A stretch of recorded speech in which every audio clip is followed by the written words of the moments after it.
Donald Trump thought he could bully Canada, impose tariffs, and make it the 51st state of the United States of America. Now, sitting in his Oval Office, he knows he made the worst mistake of his life by picking a fight with Canada. That's because from its new Prime Minister Mark Carney, to Ontario's Premier Doug Ford, to Toronto's Mayor Olivia Chow, and many more, all have united to hit Trump where it hurts him the most. Contracts worth billions are ripped from the United States, and American companies are being sent back home. Apart from the $155 billion package that will continue to hurt Trump gradually, the instant harsh punishments by Canada were unexpected. The Trump administration has been rattled, yet Canada is set to continue. So what is Canada really doing, taking the trade war to a whole new level and using tools more powerful than simple tariffs? In this video, let's find out. Donald Trump thought he could bully Canada into submission with his aggressive trade war tactics, but he massively underestimated the consequences. In a stunning counterattack, Canada has cut off billions of dollars in U.S. business deals, dealing a direct blow to Trump's economy and his allies. And this is not just retaliation. This is Canada pulling the plug on American dominance, breaking free from economic dependence on U.S. corporations, and showing that it will not be bullied into accepting unfair trade deals. The fallout is catastrophic for American businesses, with some of the biggest contracts now dead in the water. One of the first and most symbolic retaliatory strikes was Ontario ripping up its $100 million contract with Starlink, Elon Musk's satellite internet company. The contract, signed in 2024, was designed to provide internet access to 15,000 remote homes and businesses in Ontario, many in Indigenous and northern communities. But with Trump's new 25% tariffs on Canadian imports, Ontario immediately canceled the deal, refusing to allow a Trump ally to profit while Canada's economy was under attack. This was a double hit for Trump, because not only does it financially harm Starlink, but it also forces Canada to build its own domestic internet solutions, cutting out American tech companies in the process. Elon Musk, a known Trump supporter, has been cozying up to the former president, hoping to secure massive U.S. government contracts. But with Ontario rejecting Starlink, it sends a clear message. Canada will not fund businesses that support Trump's economic war against it. However, the cancellation of the Starlink contract was only the opening barrage in Canada's economic retaliation against Trump's escalating trade war. A much larger and more damaging financial blow came when Ontario, the economic engine of Canada, announced an outright ban on U.S. companies from bidding on government contracts. This policy shift is not just symbolic.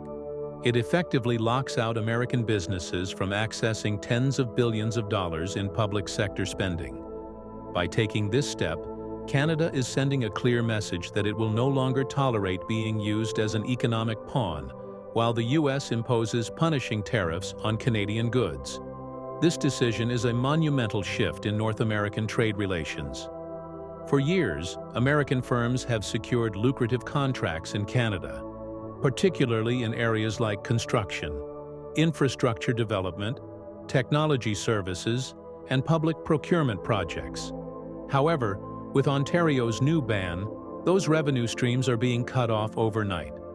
Toronto, Canada's largest city and economic hub, is implementing the same restrictions, ensuring that American businesses will no longer have access to multi-billion-dollar municipal projects. The numbers behind this decision highlight just how crippling the financial impact will be for American corporations that once saw Canada as a stable market. Since 2023, U.S. companies have secured over $3.5 billion in Canadian government contracts. In Toronto alone, American firms have won $210 million worth of city contracts in just the last 2 years. In fact, 10% of all competitive government contracts awarded in Toronto since 2022 have gone to American businesses. Now, that pipeline of guaranteed revenue is being cut off. This move will have immediate consequences, forcing U.S. companies that heavily relied on Canadian contracts to relocate, downsize, or abandon their operations in Canada altogether. It also shatters the long-standing assumption that Canada will always be an economic extension of the U.S. Ontario's actions make it clear that Canada is willing to protect its own industries, even if that means disrupting historic trade partnerships. The decision is not isolated to Ontario and Toronto alone. In a further escalation, other Canadian provinces, including Quebec, British Columbia, and Nova Scotia, have followed Ontario's lead by introducing their own restrictions on American firms. This means the policy shift is not just a single provincial reaction, but a full-scale national movement rejecting U.S. economic influence. Before we continue further, tell us, are you enjoying the video? If yes, please like and share the video and subscribe to our channel to watch more videos on the latest news stories on geopolitics, economics, and current affairs impacting your lives. For American companies operating in Canada, this is a catastrophe. The Ontario government alone controls tens of billions of dollars in infrastructure investments, IT projects, and public sector procurement. With these new rules in place, not a single U.S. company will be allowed to bid on these contracts, effectively closing off an entire revenue stream. Quebec, which has historically allowed U.S. firms to dominate its public transit and infrastructure sectors, is now prioritizing Canadian and European firms. British Columbia is shifting away from U.S.-based service providers in key government contracts. Even Nova Scotia, which had significant economic ties to U.S. construction and energy firms, is now barring American companies from participating in public sector tenders. As the economic consequences of these bans become evident, American businesses are panicking. Many firms that saw Canada as a reliable, open market are now scrambling to deal with their abrupt exclusion from lucrative government contracts. Major lobbying groups in the U.S. have already begun pressuring the White House and Congress to intervene, urging the Biden administration to force Canada into reversing the bans. However, Canada has no reason to back down. Trump's tariffs are still in effect, and Canada's response is simply a proportional retaliation. The bans on U.S. firms are a direct result of Trump's economic policies, and now it is American businesses that are paying the price for his aggressive trade war. However, things don't stop here. Trump's administration underestimated Canada's ability to fight back. In one of the most aggressive economic retaliations yet, Ontario announced that it will halt electricity exports to the U.S., targeting one of America's most vulnerable sectors, its power grid. The impact of this decision cannot be overstated. Several northern U.S. states, including New York, Michigan, Minnesota, and Vermont, heavily depend on Canadian hydroelectric power. In some regions, Canadian electricity accounts for over 20% of total power consumption. By cutting off electricity exports, Canada is directly increasing energy costs for American consumers and businesses. U.S. states that previously relied on cheap Canadian power will now be forced to find more expensive, less efficient domestic alternatives, if they can even find alternatives at all. This move is particularly damaging for U.S. manufacturing industries that depend on stable electricity prices to maintain operations. With Canadian energy now off the table, industrial sectors such as automobile production, steel manufacturing, and technology development will face higher costs and reduced competitiveness.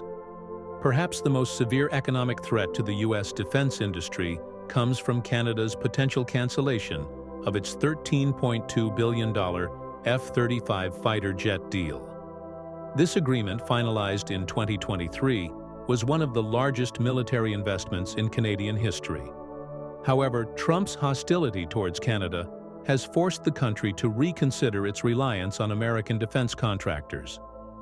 The Canadian government is now actively exploring alternative fighter jets from European manufacturers, such as Sweden's Saab Gripen or British and French aircraft programs.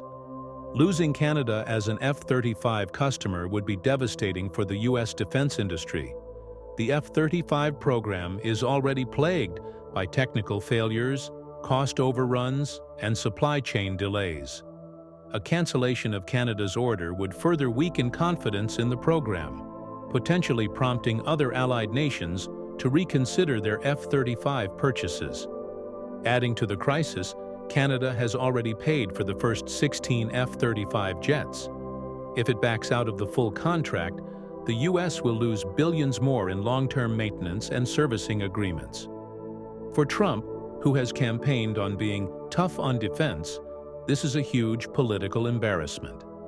Canada was supposed to be a loyal customer.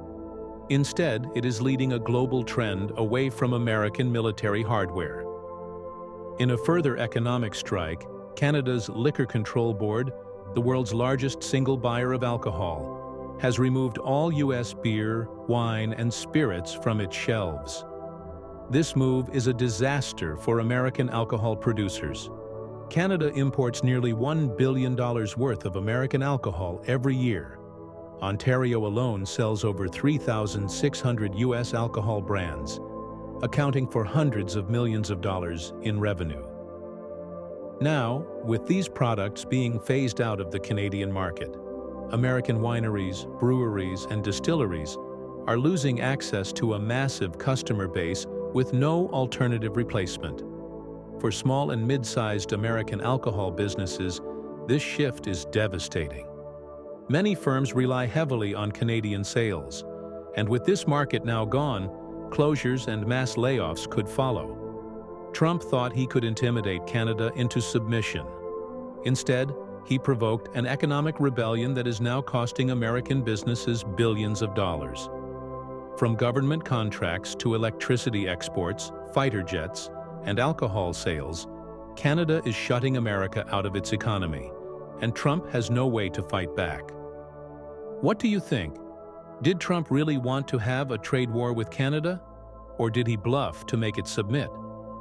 Isn't it true that Trump did not expect Canada to fight back, and now he is trapped because he cannot back down? Otherwise, it will show weakness. In the comment section right below, share your thoughts on whether Canada and its leaders should continue to push Trump into the corner, overwhelming him so he knows he really needs Canada. Do you want to watch more videos like this one? If yes, subscribe to our channel and press the bell icon next to it. We bring the latest news stories on geopolitics, economics, changing world order, and current affairs. Things you need to stay informed. Thanks for watching, and until the next video, stay tuned.